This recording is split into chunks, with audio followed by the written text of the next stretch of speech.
Mabuhay! It's your girl NJ.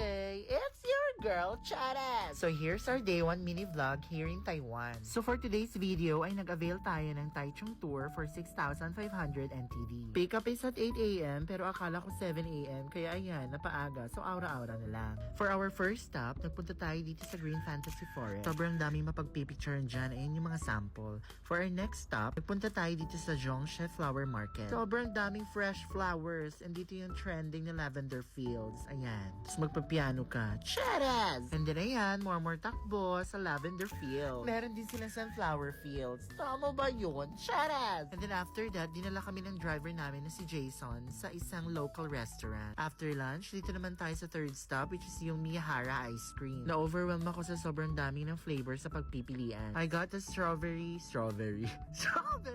Basta strawberry yogurt and then yung tea flavor. And then last stop for the tour is itong Rainbow Village. Ayan, colorful lang siya na place. And then after the tour, bumalik lang kami saglit sa hotel and then dumiretso na kami dito sa Ximending Night Market. So ayan yung mga binili namin. Sausage, chicken, and then itong gold kineme root na cheese pool.